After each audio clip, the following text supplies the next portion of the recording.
Hello दोस्तों, कैसे हो आप सब। आज की जो ये वीडियो मैं बना रहा हूँ सम्मन वर्सेस वारंट। एक कॉन्सेप्ट है कि सम्मन क्या होता है, वारंट क्या होता है। बेसिकली ये सीआरपीसी का एक कॉन्सेप्ट है अभी, जिसको हम भारतीय नागरिक सुरक्षा संहिता बोलते हैं। तो देख लेते हैं सम्मन और वारंट होता क्या है और सम्मन में और वारंट में क्या डिफरेंस है। Both summon and warrant are legal document that order a person to appear in court, but they differ in purpose and scope. Understanding these differences is crucial for understanding. तो basically अगर सम्मन या warrant की बात करें तो सम्मन या वारंट जो होता है इसे बोलते हैं legal document which is issued by the courts. ठीक है, अब देख लेते हैं व्हाट इज सम्मन। सम्मन की अगर बात करें तो पहले हम सम्मन की बात कर रहे हैं, वारंट की बात नहीं कर रहा मैं। सम्मन, what is summon? Summon basically notice to appear. A summon is a formal notice issued by a court instructing a defendant or witness to appear in court. तो बेसिकली सम्मन क्या होता है? सम्मन एक नोटिस होता है किसके लिए? डिफेंडेंट को या जो विटनेस है उसको कोर्ट में अपीयर होने के लिए हम इन्फॉर्म कर रहे होते हैं कि आप आओ कोर्ट में, आपको अपीयर होना है। तो दैट इज ए नोटिस। उसके अलावा initiation of legal proceeding, it signify the commencement of legal proceeding notifying the recipient that they are being sued or required to provide testimony. तो बेसिकली जब किसी डिफेंडेंट के against में कोई legal proceeding initiate की जाती है तो उसको हम एक नोटिस सेंड करते हैं कोर्ट के थ्रू। कोर्ट अगर सपोज करो कोर्ट ने हमारी प्लेंट एक्सेप्ट कर ली, प्लेंट एक्सेप्ट करने के बाद जब कोर्ट कोई प्रोसीडिंग इनिशिएट कर देता है तो अभी हम डिफेंडेंट को हमें इन्फॉर्म करना होता है। तो जब हम डिफेंडेंट को जिस नोटिस के थ्रू इन्फॉर्म कर रहे हैं, जिस डॉक्यूमेंट के थ्रू इन्फॉर्म कर रहे हैं, उसी को हम बोल देते हैं सम्मन। अब क्योंकि ये सम्मन कोर्ट ने इशू किया है, इस पे कोर्ट की ऑफिशियल स्टैंप है और इस पे कोर्ट का ही कोई पर्सन है जो जाके उसको सर्विस करेगा, उस पर्सन को जाके, या पर्सनल भी सर्विस हो सकती है। तो क्योंकि ये बेसिकली एक इन्फॉर्मेशन होती है कि a legal proceeding has been initiated against you, a legal suit has been instituted against you, और आप आओ और आप अपना डिफेंस दो। इसे बोलते हैं legal document to inform defendant और विटनेस। तीसरी बात करें delivered by court officials. Summon are typically delivered by a court official or other authorize personnel. तो अगर सम्मन की बात करें तो सम्मन कौन डिलीवर कर सकता है? तो सम्मन बेसिकली कोर्ट एक ऑफिशियल है, उससे बोलता है कि आप जाके उस पर्टिकुलर डिफेंडेंट जिसके अगेंस्ट में प्रोसीडिंग इनिशिएट हुई है, सूट इंस्टीट्यूट हुआ है, उसको जाके आप इन्फॉर्म करो। तो कोर्ट में कुछ बंदे होते हैं जिनका एक काम होता है, वो जाके सम्मन की सर्विस करेंगे, मतलब सम्मन को पकड़ा के आएंगे, उस नोटिस को दे के आएंगे डिफेंडेंट को। Witness summon issued to witness may be served via registered mail requiring a signature upon receipt. ठीक है, तो बेसिकली अगर हम बात करते हैं सम्मन, मैंने बताया ना डिफेंडेंट वो होता है जो कोर्ट में आके अपने आप को डिफेंस कर रहा होता है। जब प्लेंटिफ और डिफेंडेंट के बीच में कोई सूट चल रहा होता है या कोई लीगल प्रोसीडिंग चल रही होती है तो उसमें कोई ना कोई वो डॉक्यूमेंट्री या ओरल एविडेंस वो देगा। तो जब वो ओरल एविडेंस देता है तो किसी ना किसी विटनेस को वो बुलाएगा जरूर। जब वो विटनेस को बुलाएगा तो विटनेस को भी जब हम इन्फॉर्म कर रहे होते हैं उसको भी हम एक सम्मन बोल देते हैं, इसे बोलते हैं विटनेस सम्मन। अब विटनेस सम्मन को हम एक रजिस्टर्ड पोस्ट से भी भेज सकते हैं, इसमें साइन वगैरह होंगे, कोर्ट की स्टैंप होगी। अब बात करते हैं व्हाट इज वारंट। तो वारंट अगर होती है, वारंट होता है authorization to act. A warrant is a written authorization issued by a जज और magistrate empowering law enforcement officer to perform specific act. तो बेसिकली अगर बात करते हैं वारंट की, तो warrant is basically an authorization to any specific person to do a certain act. तो इसे बोलते हैं वारंट, कि कोर्ट ने वारंट इशू कर दिया, अब उस पर्टिकुलर पर्सन या उस पर्टिकुलर अथॉरिटी के पास कुछ काम करने के लिए कोई अथॉरिटी बेसिकली उसके ऊपर इम्पोज कर दी है। अब देख लेते हैं types of warrant. Warrant types include arrest warrant, search warrant, seizure warrant. तीन तरह के वारंट है, मैं बता रहा हूँ फिर से, arrest warrant, search warrant, seize warrant. पहला होता है arrest warrant. Arrest warrant authorize the apprehension of specific individuals. तो बेसिकली जब किसी को अरेस्ट करना होता है तो कोर्ट एक वारंट इशू करती है, उसे बोल देते हैं अरेस्ट वारंट। जब किसी इंडिविजुअल को अरेस्ट करके कोर्ट में प्रोड्यूस करना होगा किसी भी पुलिस अथॉरिटी को या किसी इंडिविजुअल को, तो उसे जब कोर्ट उस अथॉरिटी को दे रही होती है तो उसे बोल देते हैं court has issued N arrest warrant. ठीक है, दूसरा बोल देते हैं search warrant. Search warrant permit the search of a specific location of person.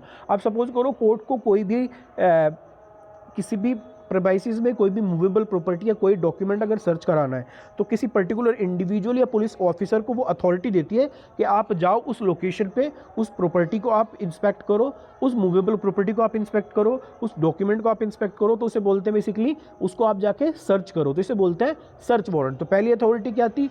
Arrest करने की अथॉरिटी थी, दूसरी अथॉरिटी अभी सर्च करने की, क्या सर्च करने की, प्रेमाइसिस और specific location.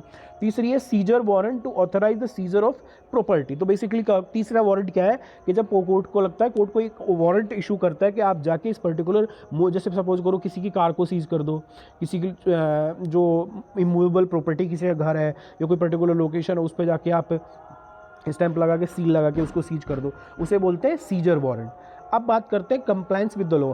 Warrant execution must adhere to strict legal guidelines ensuring the right of the individual. तो बेसिकली जब कोर्ट किसी को कोई अथॉरिटी देता है, चाहे उसे बात करते हैं अरेस्ट वारंट की, चाहे उसे बात करते हैं सर्च वारंट की, चाहे उसे बात करते हैं सीजर वारंट की, तो उस पर्सन को, जो उस अथॉरिटी को परफॉर्म कर रहा है, उसको कुछ ना कुछ कंप्लायंस है वो फुलफिल करने पड़ेंगे। क्योंकि जब भी हम किसी का कोई वारंट इशू करते हैं, किसी का सपोज करो पुलिस को कोई अरेस्ट वारंट, पुलिस को अरेस्ट वारंट इशू कर दिया कोर्ट ने कि आप बी को जाके पकड़ो और मेरे सामने प्रोड्यूस कर दो, तो उस कंडीशन में क्या होता है, बी को कुछ ना कुछ कंप्लायंस तो फॉलो करने पड़ेंगे। अब बी को जबरदस्ती जाके थोड़ी पकड़ लेगी पुलिस, पुलिस जाएगी, उसको इन्फॉर्म करेगी आपके अगेंस्ट में वारंट है और आपको कोर्ट ने बुलाया, और उसको लेके जाएगी और कोर्ट के सामने प्रोड्यूस कर देगी। तो कुछ लीगल कंप्लायंस है जो बीएनएसएस में दिए होते हैं, उसी के बाद ही वारंट को वो एग्जीक्यूट कर सकती है। अब बात करते हैं की डिफरेंस बिटवीन सम्मन एंड वारंट। तो सम्मन के कैरेक्टरिस्टिक्स की बात करते हैं, पर्पस की बात करते हैं। To notify defendant. तो सम्मन क्या होता है, बेसिकली एक नोटिस होता है किसको, डिफेंडेंट को या विटनेस को कोर्ट में अपीयर होने के लिए।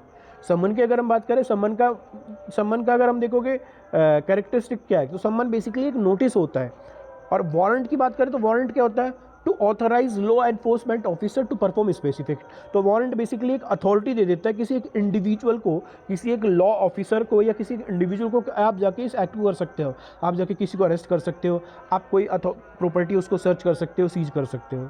कौन इशू करता है, सम्मन इशू करता है कोर्ट। और अगर बात करते हैं वारंट इशू करता है जुडिशियल मजिस्ट्रेट। तो सिविल कोर्ट वगैरह सम्मन इशू करते हैं, और वारंट की इशू की बात करें तो जुडिशियल मजिस्ट्रेट वारंट इशू कर देता है। अगर बात करते हैं रिसिपेंट, तो कौन रिसीव करता है सम्मन को, तो सम्मन को मैंने बताया था ना, प्लेंटिफ जब सूट फाइल करेगा तो डिफेंडेंट सम्मन रिसीव करेगा, या विटनेस या अदर पार्टी सम्मन रिसीव करती है। अगर बात करते हैं वारंट की, तो वारंट कौन रिसीव करता है, वारंट इशू होता है लॉ एनफोर्समेंट अथॉरिटी को, या लॉ एनफोर्समेंट अथॉरिटी जिसे बोलते हैं पुलिस या कोई भी स्पेसिफिक लॉ ऑफिसर, जिसको बेसिकली हम वारंट कर देते हैं, अथॉरिटी दे देते हैं कि आप जाके किसी को अरेस्ट करो, कोई प्रॉपर्टी सीज करो, या बेसिकली उसके ऊपर हमने कोई भी प्रॉपर्टी अथॉरिटी इम्पोज कर दी। अब बात करते हैं एक्शन। एक्शन का मतलब है कि अगर सम्मन आपको मिलता है तो सम्मन का मतलब है कि आपको कोर्ट में जाके अपीयर होना है। और वारंट की अगर हम बात करें तो वारंट अगर पुलिस को या किसी भी लीगल ऑफिसर को जब कोर्ट इशू करता है तो उसे एक अथॉरिटी दे रहा होता है क्या करने की, अरेस्ट करने की, सर्च करने की और सीज करने की, कुछ भी। अब बात करते हैं प्रैक्टिकल कंसिडरेशन की। तो सम्मन की बात करें तो सम्मन, receipt of a summon usually indicate a civil matter where the defendant has the opportunity to respond. तो अगर सम्मन की बात करें तो सम्मन ज़्यादातर किस में होता है, सम्मन ज़्यादातर सिविल केस में होता है। हालांकि अगर आप देखोगे सेक्शन 87 ऑफ सीआरपीसी वो सम्मन और वारंट दोनों की बात करता है, लेकिन सम्मन ज़्यादातर सिविल केस में होता है। सम्मन की बात करें तो सम्मन बेसिकली एक नोटिस होता है। हालांकि ये क्रिमिनल केस में भी हो सकता है। क्रिमिनल केस में ये होता है कि जब आपको किसी को कोई चीज़ इन्फॉर्म करनी है तो आप वारंट इशू ना करके किसी लोकल पुलिस को आप ना भेज के कोई सम्मन डायरेक्ट उस पर्सन को भेज सकते हो, विटनेस वगैरह को, आपके जाके कोर्ट में अपीयर होना है। अब बात करते हैं वारंट की। Warrant execution involve consequence including arrest and seizure. तो वारंट जब इशू होगा तो किसी न किसी का अरेस्ट होगा या किसी न किसी को कोई प्रॉपर्टी सीज की जाएगी। तो वारंट बेसिकली एक अथॉरिटी है जो पुलिस ऑफिसर या किसी भी लीगल लॉ ऑफिसर को दी जाती है। उसके अलावा अगर बात करते हैं legal representation, it's essential to seek legal advice if you receive either summon or warrant. तो जब भी आपको कोई सम्मन या वारंट मिले तो ये एक सलाह दी जा रही है आपको कि बेसिकली आप पहले एडवोकेट को कंसल्ट कर ले कि सर हमको सम्मन या वारंट मिला है, अब इसमें नेक्स्ट हम कदम क्या बैठाएंगे। तो ये था सम्मन और वारंट का बेसिकली डिफरेंस, की डिफरेंस इनके बीच में होता क्या है।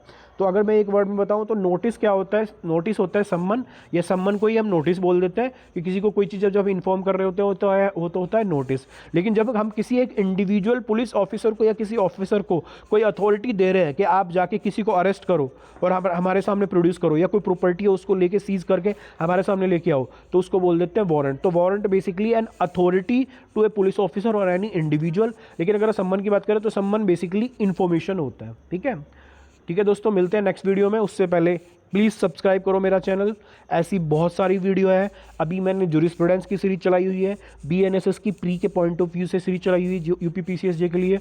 उसके अलावा मैं कॉन्ट्रैक्ट की अगर देख रहे हो, मैं एक बैच चलाया हुआ मैंने जुडिशरी का, उसकी क्लास में रोज़ रेगुलर अपलोड करता रहता हूँ।